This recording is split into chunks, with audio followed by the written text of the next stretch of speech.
అంబేద్కర్ విగ్రహాన్ని తగలపెట్టారని ఫిర్యాదు ఇచ్చిన మా నాన్నని అరెస్ట్ చేశారు.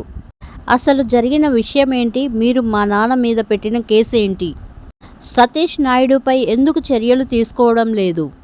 మా నాన్న లాకప్ డెత్ అయితే పోలీసులదే బాధ్యత అంటున్న దేవలంపేట దళిత సర్పంచ్ గోవిందయ్య కుమారుడు. మా నాన్నే కంప్లైంట్ ఇచ్చారు, పోలీస్ శాఖ వాళ్ళకి ఇన్ఫార్మ్ చేశారు, ప్లస్ అర్జీ కూడా ఇచ్చారు. అర్జీ ఇచ్చిన తర్వాత వాళ్ళని పట్టుకోకుండా ఎవరైతే ఇచ్చారో ఆ అర్జీలో ఎవరైతే నేమ్స్ మేము కన్సల్ట్ చేసి ఇచ్చామో వాళ్ళని పట్టుకోకుండా కంప్లైంట్ ఇచ్చిన వ్యక్తినే, అంటే మా నాన్న దళిత సర్పంచ్ ఎస్సీగా ఉన్న ప్రెసిడెంట్ సర్పంచ్ గారిని ఆయన్నే మా నాన్ననే లోపల అంటే స్టేషన్లో పెట్టి జస్ట్ ఇన్వెస్టిగేషన్ ఒక 10 minutesలో ఒక్క రోజులో మేము చేస్తాము. కంప్లైంట్ ఇచ్చిన వ్యక్తిని ఏ విధంగా ఇచ్చారు, ఎవరెవరి కాల్స్ వచ్చి ఇవంతా మేము ఎంక్వైరీ చేసి మీకు పూర్తి డీటెయిల్స్గా మీకు ఇస్తాము, ఇమీడియట్గా రిలీజ్ చేస్తామని మా నాన్నని తీసుకెళ్ళి 1 రోజు, అంటే 1 రోజు అని చెప్పారు. ఇప్పుడు దాదాపుగా 3 రోజులు. ఫస్ట్ వెరుకొమ్మ పోలీస్ స్టేషన్లో పెట్టారు, అక్కడ 2 రోజులు అయింది.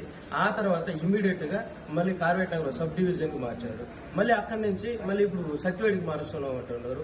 ఒక క్లారిటీ అనేది లేదు. ఇప్పటి వరకు పోలీస్ శాఖ వ్యవస్థ మా నాన్నని బలవంతంగా ఓన్గా వాళ్ళకి అనుకూలంగా